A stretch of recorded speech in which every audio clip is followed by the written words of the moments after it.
like to thank and welcome Congresswoman Jaime Herrera Beutler, meeting with the editorial board here. We just so you know, we are recording this for use on our website. But it's, as you mentioned, it's nice to have you in on just some more casual situation as you get caught up in the doings in Washington. And so I think we'll start with, from your mind, what are the most pressing issues in Congress as related to Southwest Washington?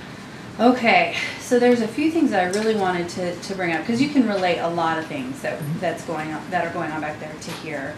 And I might start with, I think I'm going to start with the forestry issues. And I know in this county sometimes people are like, wait a minute, that seems a little foreign to some of the newcomers in our region.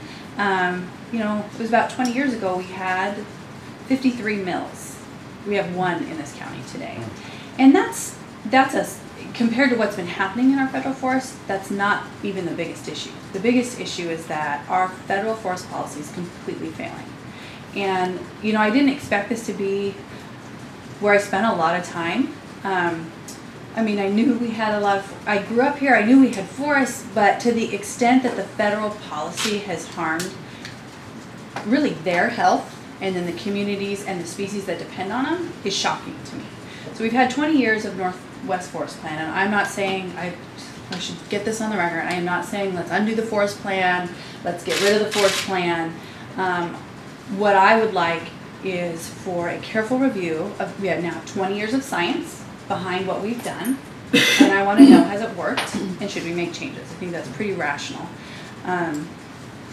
I have invited the Chief Forester, Chief Tidwell, out a couple of times to trudge through our federal forests and compare them to the state lands and private lands. And if you've ever walked those three different forests, they're radically different, because I believe, again, because our policies have not worked. Ours are really have been kind of a let's not manage them and hope that they do well. And I don't mean to, I should also say I'm not just trying to disparage Forest Service employees. They're playing with a deck of cards that they had been dealt. Although I think now it's time, there's a little bit of a renaissance that can take place. That's why I've been pushing on this. And I asked Dan Ash, he's with Fish and Wildlife, to come out and look at the species. So if our goal was to protect the spotted owl, how are we doing? It has declined every year since we put it in place. Okay, well, what else has happened? Our forests have declined. We are seeing horrible, catastrophic wildfires that, if you want to talk about environmental impact, the amount of black smoke that fills the air and takes out not just underbrush and new growth, but old growth, is also damaging the ecosystem. And in addition, we have about 40 species who are nearly being listed on the Endangered Species Act that were not before.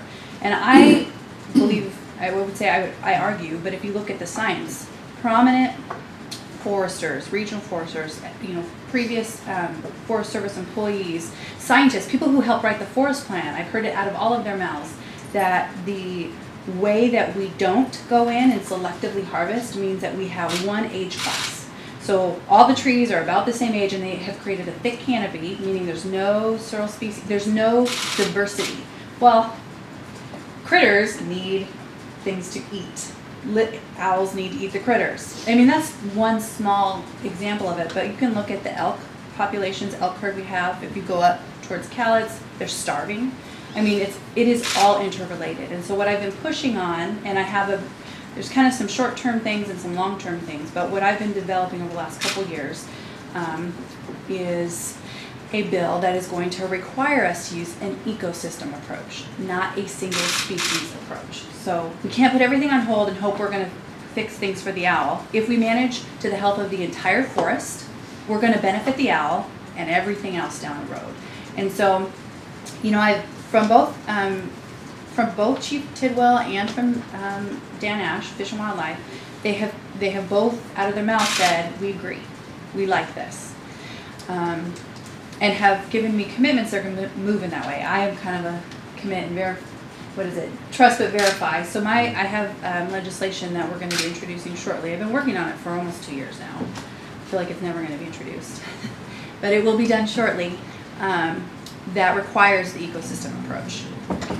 I'm done messing around. Partially because last year, so one of the big problems that they will tell me, because I say, okay, you guys agree, you've talked to your staff, why aren't we doing it? What's going on? And they do tell me lawsuits is a big part of it, because once a lawsuit comes in to stop a timber sale, and again, we're not talking about commercially harvesting the federal forest, we're talking about thinning in selected areas so that we have a diversity, they get sued. And they put all this work into it, and for my part, I understand. I believe we're going to have to win some of those lawsuits to beat this back. And I have full confidence in the Forest Service. They do their work. They do their NEPAs. They do all of their planning. Everything's checked. But we're going to have to win some of those, I think, to set a standard that these are supposed to move forward under current law, and they're meeting all the requirements. But he said, what Chief Tidwell said was that's his biggest challenge, is because a judge will put in an injunction and it'll just stop while the lawsuit is progressing. Now, one thing on that, I think you raised a lot of good points. If they do compare the federal forests and the management to state lands, what would they find are the differences? A healthier forest. The state. And that comes from the policies. And that comes from it comes from actually going in and in certain areas cleaning up, harvesting some trees. You have to actually cut some trees down. You don't have to cut down old growth, but you have to take some trees out so that the sunlight hits the floor, the forest, so that other species can grow and flourish, and then you have an ecosystem.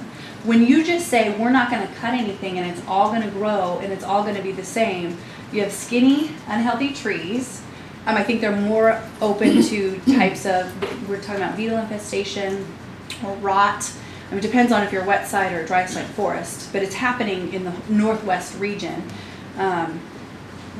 They crowd each other, basically. So. Is that because of previous harvesting?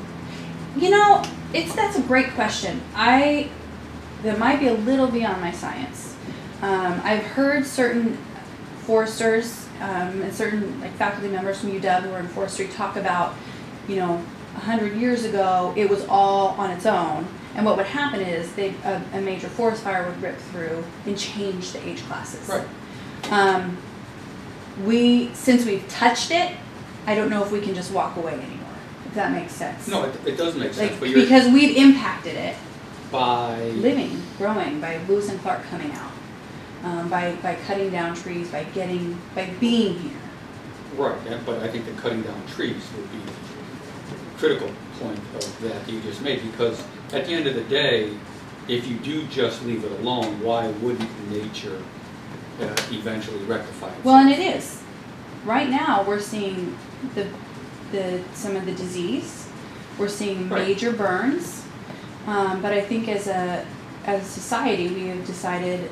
Well, first of all, we've impacted it, so I don't know that we have the choice to be able to step out at this point. We can. Eventually. But here's the other point there, is there won't be old growth. That's what people need to realize, because it's going to burn. Right? Nature's way. It's nature's way, but we've kind of decided that, or I shouldn't say we, some have decided that that's not okay. We want to talk about nature's way. Well, the barred owl right now is taking out the spotted owl.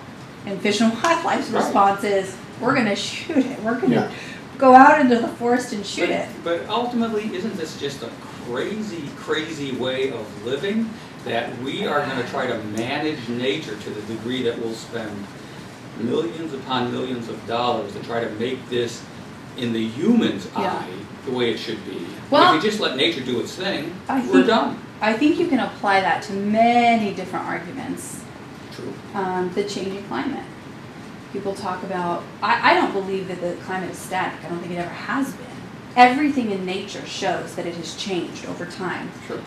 Because of different influences. We can argue that all day, right? But it changes. True. And there are migrations. Animals that were native to certain areas now flourish in other areas. And, science in the environmental movement has seemed to say we're uncomfortable with that. We want to keep things protected as they are. But That's an intriguing point that I'm not going to get into because it's not my philosophical. Isn't that what your scientific review would do at this point? I think I shouldn't say my scientific review. The U.S. Forest Service is the research director who I met with a couple weeks ago is collecting all the science. Yeah. So it's not going to be politically influenced. It's not. Is there a normal reporting out process on the? I don't know what it is on an annual basis. This is the 20-year review, and I wish they were looking at the forest plan as a whole. They're going to look at all 19 forests individually, which I think is a mistake. I think if the plan's not working, we shouldn't just try and go forest by forest. We should fix the plan. But I'm pretty confident that the science. I mean, I'm not making up the science. It's people who helped write the forest plan to protect the spotted owl are saying this is not being done right. So I'm hopeful that will help lead the policy makers at the Forest Service then to move forward. Again, I'm not going to leave it up to that. That's why I have the legislation. And I think also to that point, Lou, I'm not going to pretend like my interest here is only to grow trees and have a beautiful forest. It's because I want the families in our region to succeed. And if we go in and we do this healthy forest management, the families that depend on them, it's not just the species, it's not just the elk, it's not the critters, not just the owls that are going to benefit. The families are going to benefit as well. And those are my most prized species. Because they vote. It's really, Elk don't vote. Those a lot elk, of them they never don't show vote up for to me. vote. I will tell you, not all of them vote for me. But that is my. I'm not going to pretend like I don't want to see. I look at Skamania County, which is 97%. 97% of their land is developable. My coffee's just kicking in. 85% of that's federal. And if we don't think that a burn would come through Clark County, based on what's come up over Yakult and come down through, I used to live in Hawkinson. You just go straight back. If we don't think that's going to impact families there's just a lot at stake. And I'm tired of. Honestly, I worked very hard with a number of the Northwest delegation members to get the SRS, the Secure Rural Schools package in place. Because these schools can't sell some of this timber, because they can't develop the land, because they can't do anything with it to create a tax base, the federal government has said, well, we're taking this land, but here's a payment to help you pay for your schools.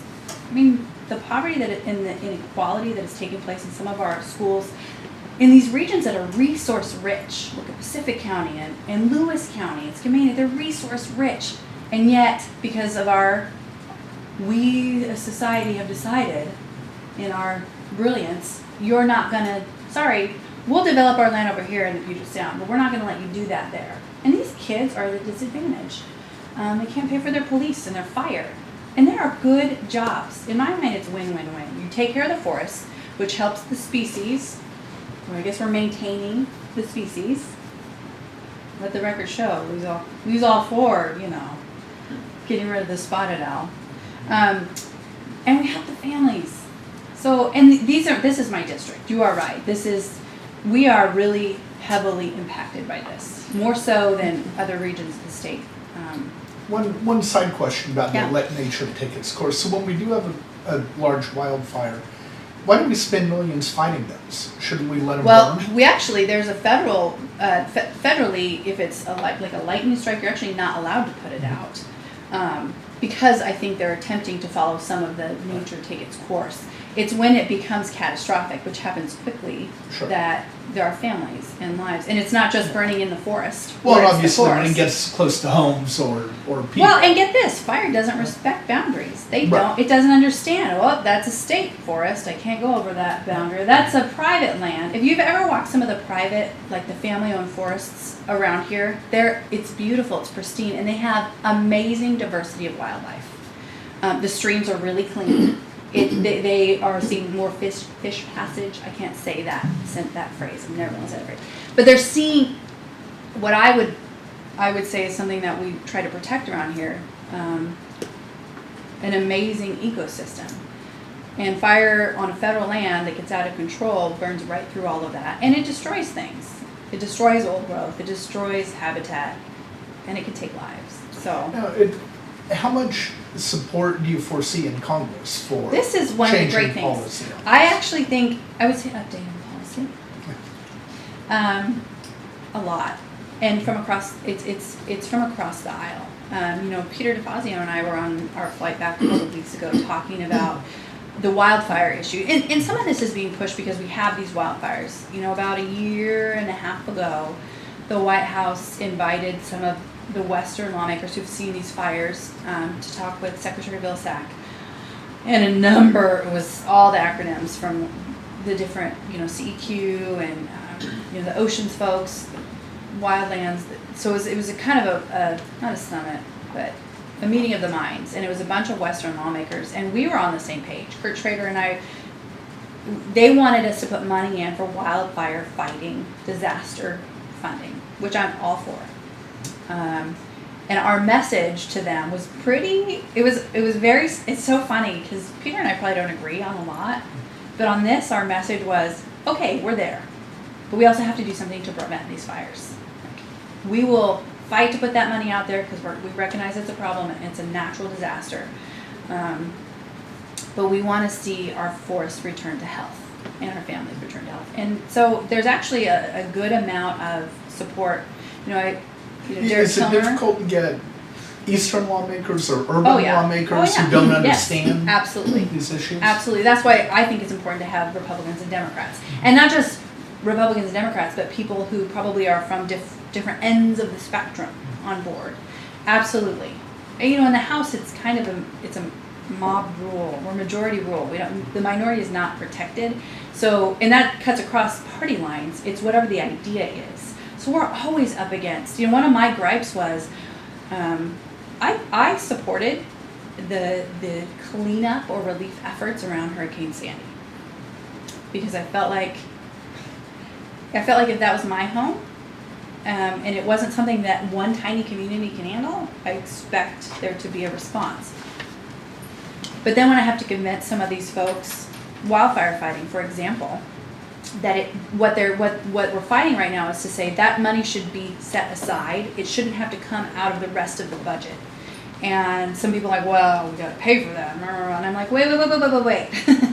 This is a natural disaster that totally wreaks havoc. And you're telling me, I can't control lightning. And so some of it is educating, and it's the trench work of being in Congress. And you link arms, you build a coalition, and you push. And you better believe that's one of the reasons that I have found it important to have relationships across the aisles, because there aren't that many of us on the West Coast. And quite frankly, in my party, there's a few of us from Washington State. I think I'm one of maybe two who even have Pacific Coast Range in my district as a Republican from the West. So, I've needed that backup. And I think it's doable. I think it's gonna continue to take work. That's why, I think it was 2-3 years ago, I had asked to have, it was Doc Hastings at the time, Natural Resource Committee, come out and do a field hearing in Calais County, just because it's kind of like farming. You gotta till, you gotta plant. Sometimes it takes years before your crop, you can make a profit, right? Before you can actually turn it. And I feel like that's kind of where we are right now. But I think the fires and the recession have opened up the opportunity, in addition, now that it's the 20-year anniversary of the forest plan. I think everything's kind of coming to a point. So that's what I'm working on. Yeah. Well, let me, what's the status, or is it dead, the Pearson Air Museum thing? You got involved with that. I absolutely did. Right now, my understanding is the parties decided not to agree on a management plan moving forward. They parted ways, and so it is with the Park Service. Are you comfortable with the way it's working right now? I wish we were back where we were, but I'm not going to step on people's wishes and demand they do what I want them to do. So I've really kind of taken some of my cues from where the trust is and what they want, and also from the city. I'm not going to make the city take something they don't want. Right. I mean, but do you have hope that with the federal running of Pearson, that it has a chance to come back to where it was before? I'm not gonna say I'm an eternal optimist, but I can be optimistic, and I think if people want it, if the players involved want it, I would go back to the table in a heartbeat. And I do think there'd be a chance. But from the conversations we've had and the letters, and I mean, everybody wanted us to move that way in the beginning, and we did, and it seems like they're maybe content would be the word, they're content with where we're at. Yeah, well, that was a mess, I guess there's no getting around that. Oh, yeah. And it's such a shame, really. I feel like the community's the one that suffered. Yeah. So there are new players though, between the two, the foundation and, so I wonder if that would help with that. Has anybody reached out to us from the foundation in a while about this? Not from the foundation, no. Well, from the trust, is what I meant. Yeah, that's Yeah. right. I mean, we're in one of the Because trusts. there's We're a upstairs. whole with the new trust in set our of building. people there now. I am open. I'm 100% open. But I'm not gonna. One thing I've learned about this job is there are a lot of places to spend your time and effort, and you want to spend it where people want. Yeah. Well, you probably want to, access to money. spend some time on the I-5 bridge then, There we go. right? Yes, I would agree with that. Yeah, so what the heck's going on there? So, it's interesting. I have recently, in the last couple of weeks, met with a few different lawmakers from different sides of the issue, very different sides of the issue, about how they're retooling and trying to start up. State law. Yeah, yes, which is where I think it needs, I think they're doing the right thing, 100%. They're, I met with Senator Cleveland, and I met with Liz Pike separately, and heard their ideas, and I'm encouraged that they're moving forward. What my message was to both of them, because they're let's do this, and we have to agree. And I love the idea of having lawmakers as part of the board who are moving forward, Republicans and Democrats moving forward. And I know what Liz Pike was doing was also with Representative, oh my gosh, I'm totally blanking on her name. And that's gonna be Yes. Thank you. Democrat or Republican? Democrat. Linda Wilson. Yeah. No, Wiley. Oh, I'm Thank you. sorry, Sharon Wiley. Yeah. That they're building a coalition together, and that they've been working. Judy Cliburn, who is the House Transportation Chair, who I served under. I was on her committee. She's not a woman that she's not going to just do something. So the fact that she is kind of approving their efforts, I felt like was really encouraging. Is there a chance that the feds would participate in the funding of that thing without a light rail on it? Yes, 100%. That wasn't a federal requirement. That was a preference. Right. That was a preference by elected Just lawmakers. mass transportation, which could be buses. And I've said to folks, look, bus rapid transit would have put us in the same pot, gotten us this. We should have been able to apply for the same amount of money. Yeah. It was a preference. And in my mind, and it actually doesn't have to have a mass transit approach, although I think that it's more favorably looked upon in terms of like a multimodal, such a sexy word, not to me in transportation world. But there are several ways to fulfill that requirement and still play for the same pot of money. So no. So where do you think we'll be 5 years from now with an I-5 bridge? Well, let me say where my piece is. I hope that we have a long-term funding stream for the trust fund. So it's for the money, period, so that there's something to apply for. That runs out in August. That would have run out in August, even if we were on the road, so to speak, with the CRC. I would like to have a long-term plan in place that allows, because I think the feds need to help pay for this. It's I-5. The one thing that's been interesting is people are like, well, can you do a third option? And though I personally, I'm all for as many options as we can get. I'm pro bridge. I'm okay with having more than one. I think that Portland has 1 million, but as far as federal requirement, I need to have a way to link federal. Like this is a federal route. There's a federal investment. That's easier for me to then say, well, let's get money in this pot, let's apply for it, let's put in the recommendations. I don't know that I can do that for something that's not. Like out in East County? I don't know that I could do that. Yeah, So where would I don't this, think that would. where would the long-term funding stream come from? Well, the Highway Trust Fund puts money into these different accounts. And are they- Oh, you mean are what they gonna- ideas are we talking Yeah. about? They're gonna increase That's the the federal gas tax? multi-billion-dollar question. I don't support doing that because it won't fund it. People are like, well, let's just increase the gas tax. Well, if that would fund it, I would have that conversation with my constituents. But it won't meet our needs. We have major needs across the country. So in my mind, you do it two ways. You do a short term, because anything long term won't get up and running in time. You can do that. There's several different short-term patches, and we'll probably use one this year. We could do a repatriation tax holiday. There's several ways you can get money in the short term, and then long term. One of the ideas that I think has a lot of merit is oil and gas leases or energy exploration in those states that want to do it. I'm not going to say certain states have to do it. If we were able to take a fee off of those leases and sales long term, the amount of money we're talking about could fund our projects, not just for the short term, but ongoing maintenance. That's a real pot of money if we get it moving. And I supported that idea a couple years ago. Unfortunately, some of my colleagues in my class in the House were really adamant that the federal government shouldn't have a role.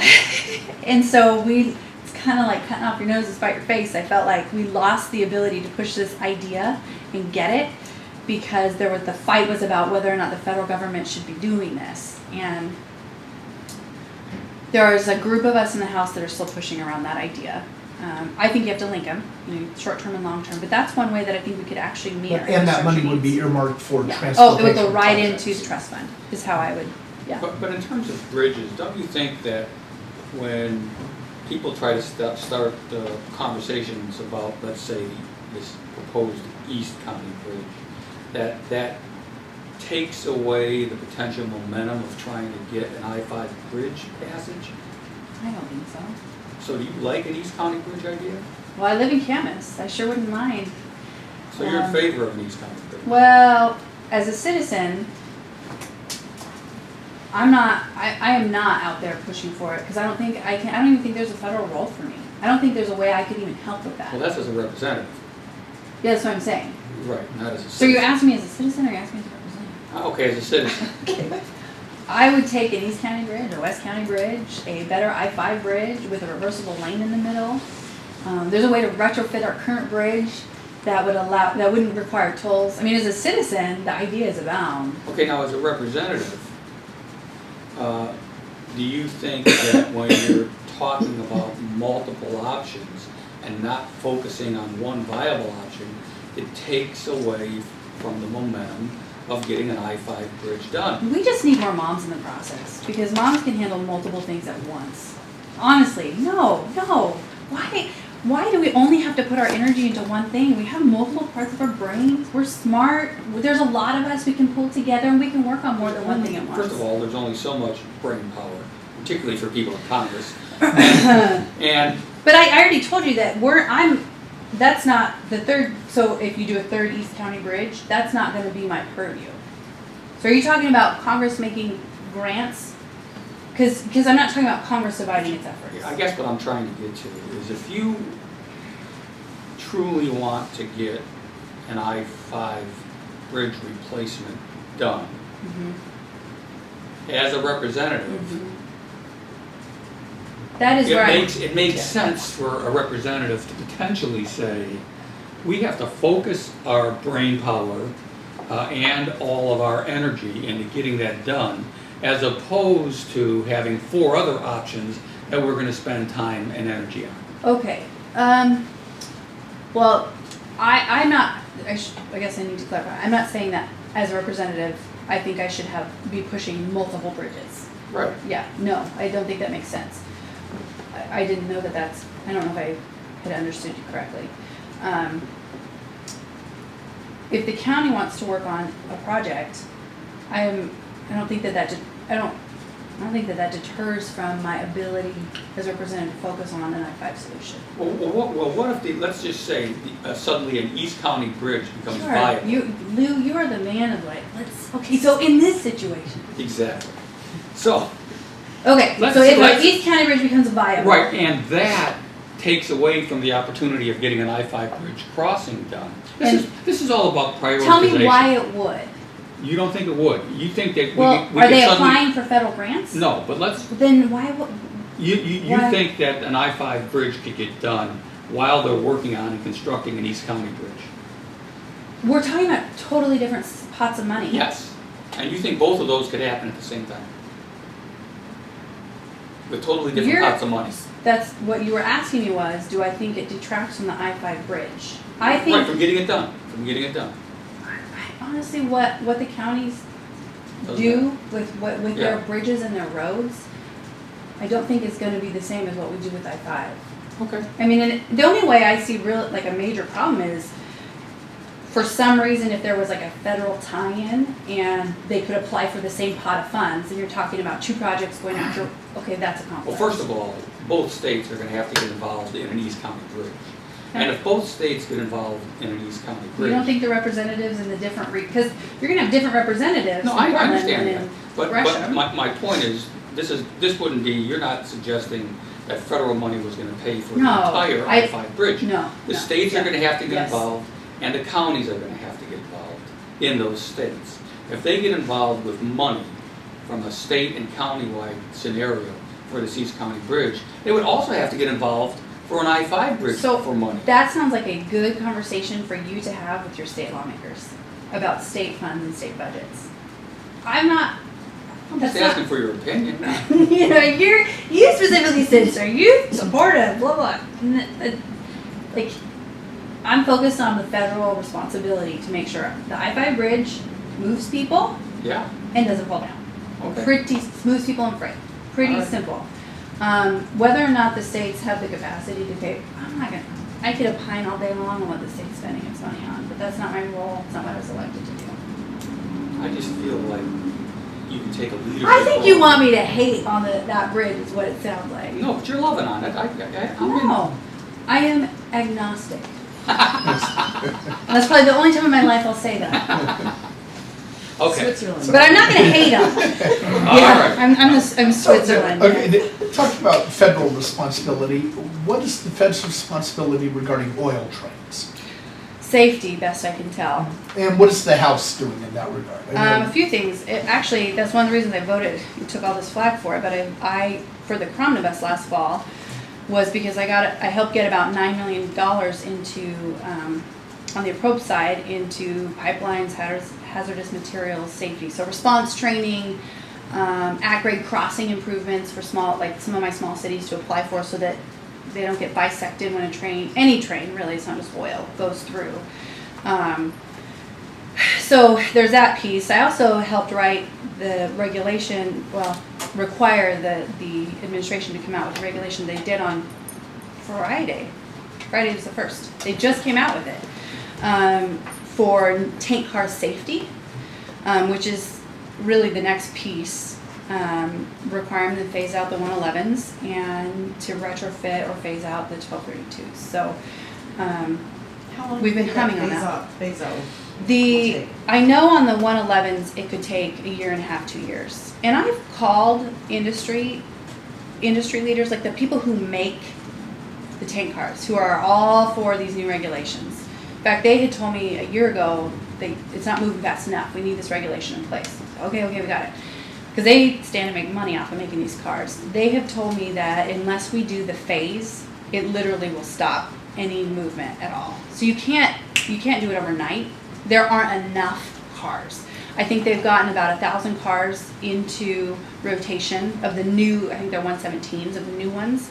And they're cranking them out as fast as they can sell them.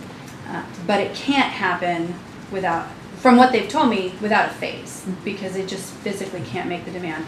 The other challenge, and I've talked with the railroads about this, is, and I'm actually going to be looking into how we can, we have been putting pressure on the railroads to help facilitate this. I actually think we need to be putting a little bit more pressure on the actual owners of the cars. So the railroads actually own the track and they own the locomotives and they run it, but they don't physically own the cars. Those are owned by the consumers, or their customers, by the companies themselves. And I think there might be another opportunity to make sure. Now we have this new regulation, they have to get to the regulation. So, that was a big part of our efforts, but. So the new cars, how much different are they gonna be than the old ones? How is, if there's a catastrophe, how is it gonna be different? Well, it depends on, make sure everybody closes all the valves and things don't leak. I don't know what kind of car you need for that. So there is a human element and it depends on what the issue is. But as far as like being able to be punctured, well, and that's what the new car is supposed to help prevent. Okay. So like a derailment and then like a puncture. But then you're still going to have, how are you running this? One of the things I've been really pushing BNSF, or I should say the rails, period, because this impacts not just us. What are you doing with regard to controlling your trains? How fast are they going? What are they doing at crossings? When you've got a train carrying hazardous cargo, we have more hazardous cargo that is not oil going through here. That has nothing to do with these terminals. That's going to continue to move. So I try and, this isn't just about oil. And positive train control is a big piece of that. And I've looked at the route through the gorge and then up. Bring me the route. I want to see where you've got the checkpoints. And it's really quite amazing. We do have the technology to say, okay, this brake is starting to get uncomfortable. This wheel, we're getting a wobble here. We see a pressure valve changing here. And literally as they hit different points on the track, it signals back to the engineers and they're able to, okay, we got to stop the train. So more of a preventative approach. And I think that's a big part of it. And that is more the rails piece, not the cars themselves. Two, I think, so there's some really common sense things that they're not doing that we're encouraging. I just supported a bill that if you're going through, so right now, they don't have to, so say an engineer's hours of service end at a 12-hour shift. Right now, they'll just stop wherever they're at, regardless of whether it's in the middle of a crossing in a small town that's separating a hospital from the population. They'll just stop and do what they need to do to change shifts and move forward. We're saying that doesn't work. Go ahead and cross through so as not to impede the communities. So we're also helping with that. And two, I think, we've been asking and telling in certain circumstances for improvements for crossings themselves. I recognize this is a huge issue for our communities here with regard to the oil terminal, but my communities end up and down. You go the east-west route and then the north-south route, get into a lot of smaller areas whose commerce completely stops when a train comes through. And so we've gotten them to make a few, raise a few crossings, change a few things so that they can continue to move. And I think that's going to, I don't have control over that. We can make funds available for the communities, but I have been asking, and it's been, look, if you want these communities to not all sit in the tracks and protest you as you come by, you need to work with them. You need to work with the communities and the counties, the county commissioners, and they have been responsive. So, there's a lot of different fronts that we need to push, totally separate from whether or not we get an oil terminal here. Well, but let's assume that the trains are really, really, really safe. They've improved them. Are you then in favor of an oil terminal here in Vancouver? You mean, are we not going, so I don't have any grudge against using, I think, as a necessity, economies still require fossil fuels. So I'm not anti-oil for the sake of being anti-oil. Right, but it just happens to be here in Vancouver. The safety piece is why I would be anti-oil. Right, so you would be in favor of the oil terminal in Vancouver if you were satisfied with the safety piece.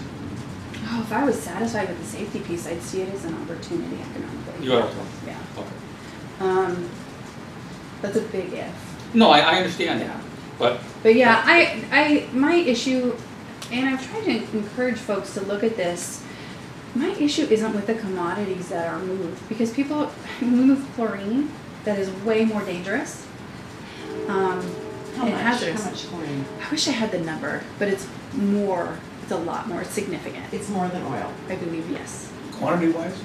I don't know if it's Number of number of cars. train, I think it's, we move more.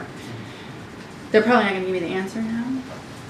But yeah, So we move So it through, safety is- through our state. up and out. Okay. Yeah, totally separate of oil. So that's why I've really tried to camp on the safety side. But if you're telling me, pick a beautiful utopia and this is safe, we're gonna be on the technology, the cars are gonna be safe, we're not gonna have people falling asleep at the wheel, so to speak.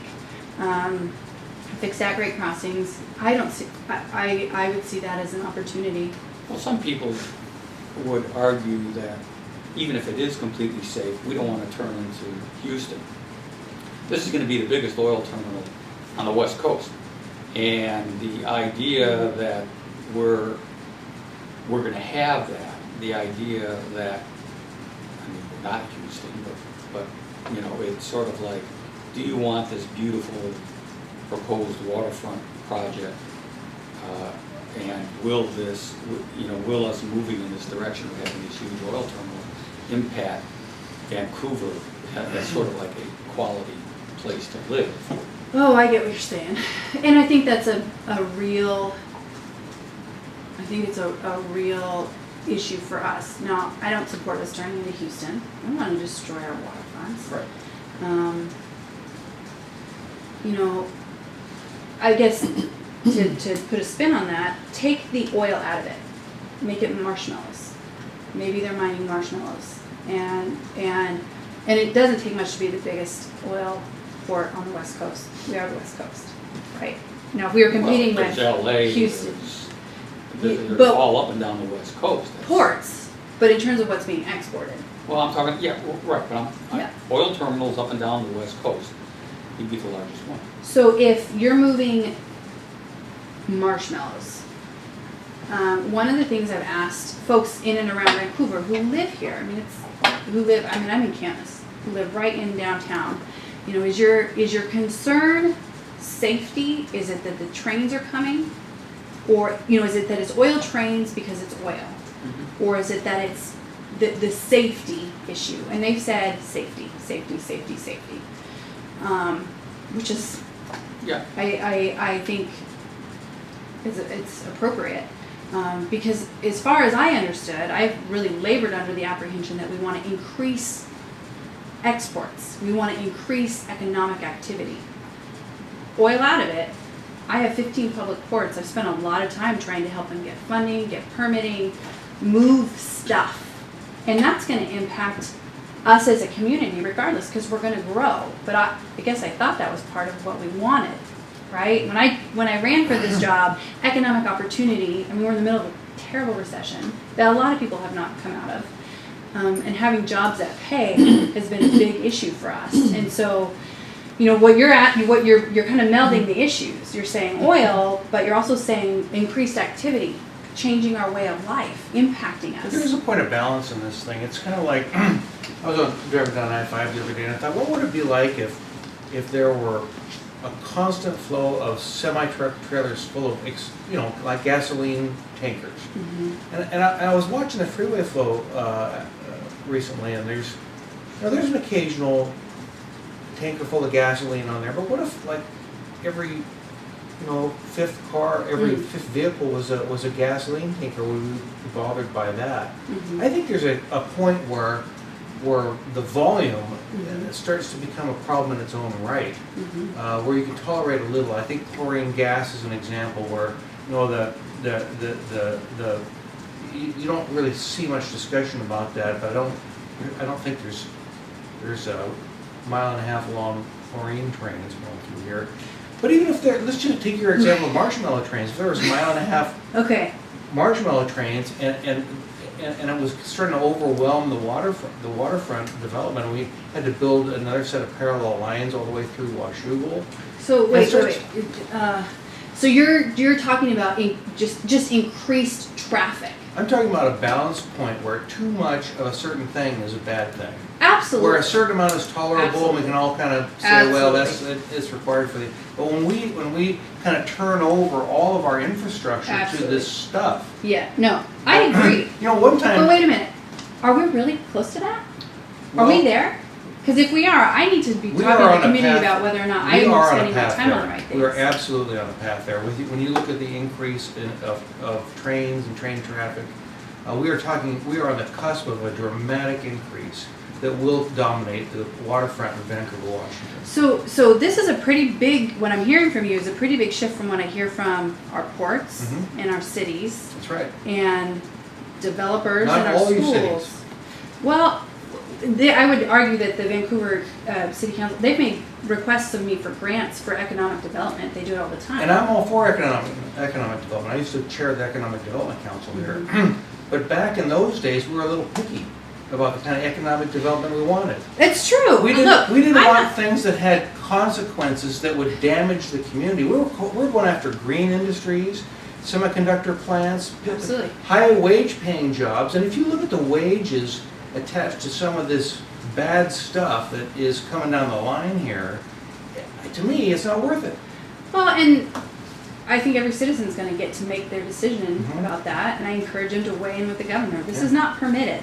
Yeah. I'm still skeptical that they're going to get the permit. Good. You know, we're talking in utopia, like if it's all safe, blah, blah, blah, blah. Yeah. I'm not sure we're going to see that. But irrespective, again, of the oil terminal, what you're talking about is increased traffic, which is going to be a reality for us. And I have, as representative, been under the impression that we wanted more. We want growth. We want development. So there are, you know, I think whether we're talking about Tiger grants to improve rail crossings or improving freight mobility through the I-5 corridor, or the 20 years we just spent dredging the Columbia River to increase the barge and river traffic. I mean, it does have impacts. And I think as a community, when I feel like enough citizens come to me and say, okay, we're done, we don't need any more of that. Look, the reason I promote this is because, promote growth, is because we're still kind of at a really, our unemployment number has changed, but I don't know that it's accurate. And even more so, the underemployment is what concerns me. There's a whole group, I'd say from about 55 to 65, who are trained individuals who aren't the ones getting rehired, right? It's the 30-somethings who are taking the new growth in the economy. They can't retire, they're eating up their 401ks, and they're working 1 to 2 jobs, and they're not making their mortgages. Yep.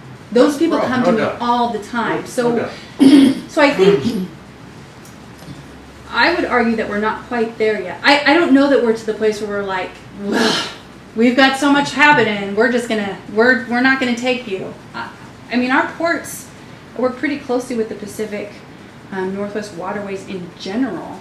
I mean, one of the big pushes I helped with was to secure funding to replace our jetties at the mouth.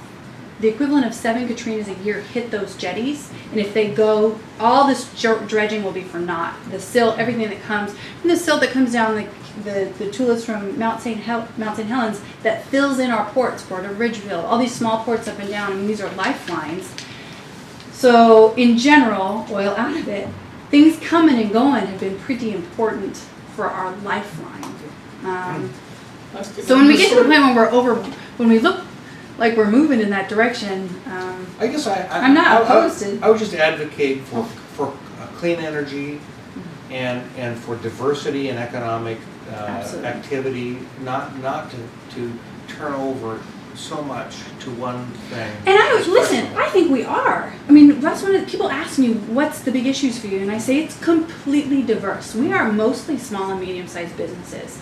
I can't say my district is big government or big military or Intel or Nike. We are the canary in the mine shop, and I feel like that's part of our beauty is that we are diversified. You talked about kind of the Silicon Forest that's been growing because of a lot of effort in East County. That's fabulous. But there's still some areas that, you know, you go out into Pacific, there's still a resource-based industry. Shellfish is a big deal, and fisheries. Forests are important in some areas. So I actually would argue that we are pretty I think we're amazingly diverse, and one of the things that we have to offer as a region isn't just our beauty, but it's our diverse human resources, and we're a gateway. We're a gateway to the Pacific. We're a gateway to Seattle. We have rail. We have barge. We have highway, freeway.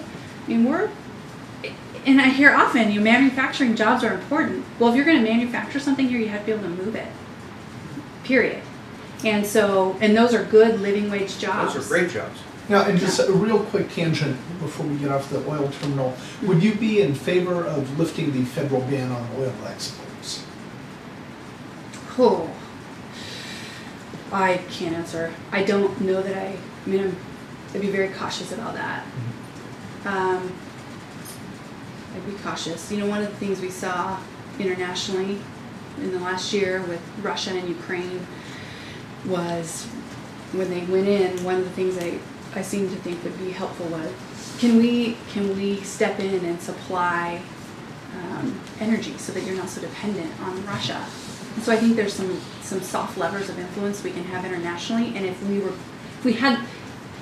we're looking at those types of things, that would be how I would approach it. Can we make a difference internationally? And too, support growth at home.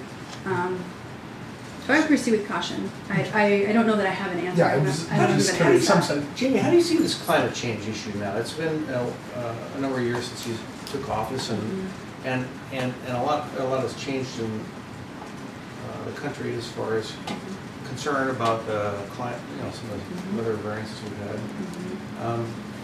Where do you see that whole issue? And from an energy policy perspective, Well,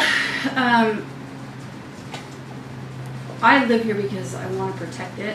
I've seen the East Coast. Yeah. I've never been to Houston, but I think it's pretty different, right? Mm-hmm. We like what we have. Yeah. That's one of the reasons I introduced the sea lion bill. It's one of the reasons I work for the forests. I want to protect what we have that's unique here. So I think we need to be good stewards and to take care of things. It's one of the reasons I'm introducing a bill. In fact, Rick Larson's going to join me. I've had it now. It's a resolution. It's simple. There's no tax credits attached, but that would recognize our hydro system as renewable, because it is. It's inexpensive. Every energy has an impact. It's how do we pick the ones that have the least amount of impact, but that are also feasible. I hope one day we're not using fossil fuels at all. I don't want to see a mountaintop mine up on Mount St. Helens. I don't want to see. I would really be nice if we didn't have to do some of these things, but the reality is we still do. So I'm kind of for the phased approach. Let's explore where things make sense. One of the things I've seen a lot of different companies exploring amazing options. Like there's one in California that's trying to turn pond scum into fuel. Awesome. Hydropower is amazing. There's different solar ideas. I'm all for it. What I don't want is for Congress to pick the technology, because we would never have the iPhone if Congress got involved, right? So I don't want to pick the winners and the losers. I want to try and keep it a fair playing field so that the best technology wins out. And I also don't think it really counts if we're subsidizing. Right? People come to me all the time, we need to stop subsidizing big oil. I'm like, I am in. You tell me where we're doing it. I am in. I've combed the code. I will offer the amendments to change that. But what I have found is the only place where big oil gets tax subsidy is where it fits in with every other business that does manufacturing. So they take advantage of the same tax credit that another company does in the code. So they don't get carved out. So I'm all for ending it. But I feel the same about other industries in renewables. We shouldn't be propping up an industry because it doesn't work if we're propping it up. Now, getting something started in R&D, I'm not talking about R&D, but once it's to market and it's happening, if the taxpayer is subsidizing it, I don't know if we're going to get to the next best technology that doesn't need the subsidy, right? So that's why I think our approach has to be all of the above, but our approach has to be not picking the winners and the losers, because I think we would lose in that circumstance. And there's some amazing things happening in industry with regard to renewables. And one thing, just to clarify on that, so do you believe that climate change is happening, and is it not man-made? Is it influenced by human activity? Oh, I think it Just is my makes sense. my 36-year observation, in the wisdom that it is. I do think that the climate is changing. We see it. I don't think anything about life or And is nature it is partly a dynamic. result of greenhouse gases? I do think that we've talked about it with forests. Man has made an impact. The degree, how, Right. stopping it, ending it, keeping it going. Sure, we can. I'm not getting into that. But it's clear. I mean, our forest would look different if Lewis and Clark had never come here, Sure. right? Now, one thing that struck me, you mentioned regarding the technology, you don't want Congress to pick winners and losers.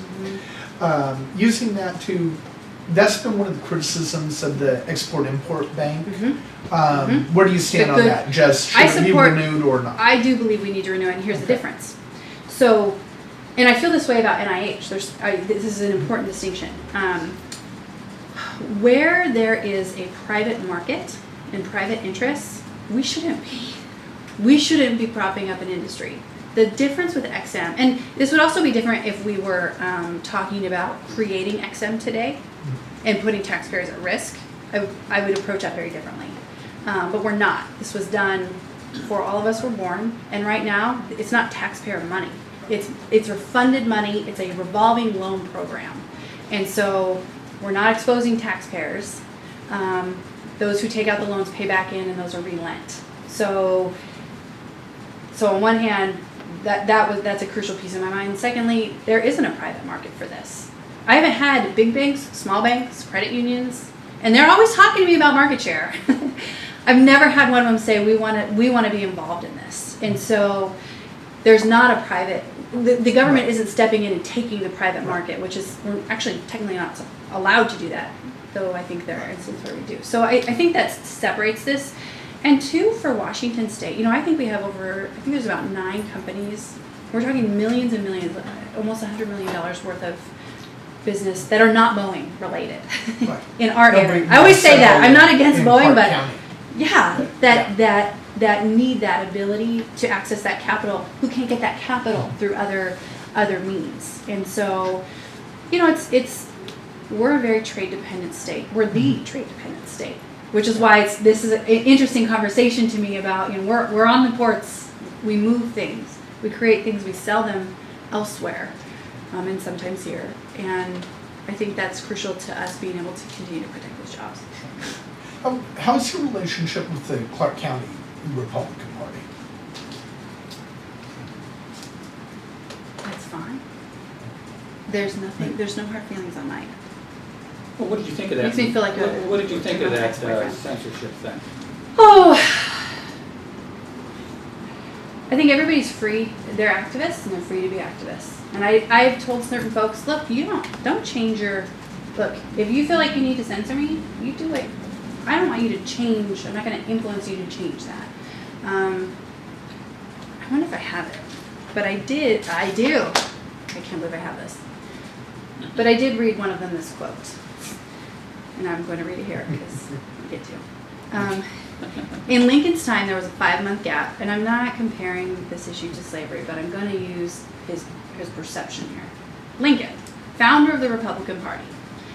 There was a 5-month gap from when he was elected in November to when he took office in March for his inauguration. And during that time, the first black Republican was elected, right? The southern states were seceding. Everything is just chaos, right? He had a lot of people coming to him with ideas and deals like, okay, here's how you keep the South in the Union. This is what you do. After he just won the election. All of them involved new compromises on slavery, and he said, thank you, but no thanks. His quote is, we have just carried an election on principles fairly stated to the people. Now we're told in advance that the government should be broken up unless we surrender those we have beaten. Surrender to those we have beaten. In this, they are attempting to play us or are indeed earnest. Either way, if we surrender, it's the very end of our government. And of course, that's a much more dramatic and real situation. This is not. But my sentiment is, I was honest about who I was before I was elected. I have not changed. I really have not. I've stuck to the issues that people elected me to work on. And I've beat every Republican in a primary that I've run against. If I change that now, I feel like it'd be dishonest. And so that was my response. Are you gonna, there's 3 local Republicans running for county chair. 3. Councilors Knew there were Medor and Milky and Mark Bolt. Medor's running. Yes. You have a preference there? No. I'm Of not course gonna you get do. involved. But you do have a preference, you just won't say. So we all vote on that one, right? On the chair? Yes. It's not broken up by Yes, county? countywide. You know, I've supported Marco in the past. I haven't talked to him about this. Yeah, He hasn't asked me. yeah. You know, and if you're trying to win a primary, you may not come to the one who, you know. I don't know, you get 60% of the vote most of the time, maybe they would. I would say that the base of Republican-minded people in this county are very, very reasonable and very independent-minded, and they're going to do the right thing. Would that be Bolt? Might be. Are those the only 3 that are running? Right now, yeah. There's no Democrats now, but we expect one to get in the race next week. You need to go. Yeah, we're gonna need to get. Okay. I get to go meet with another ed board. Oh, we don't want to do You that. bet. Let's I get didn't them even up. mention. Where do you want- I didn't even mention veterans issues or the Coast Guard. Well, you'll have to come back. All right. What airport are you going to next? Longview. Daily Oh, News. nice. Yeah, I was gonna try and go. Going up to Longview on Friday, and I was gonna try and do it then. It didn't work, so I said let's just take it back. So, we'll see. Forget Great, your- well, Jamie, thank you very much. Okay.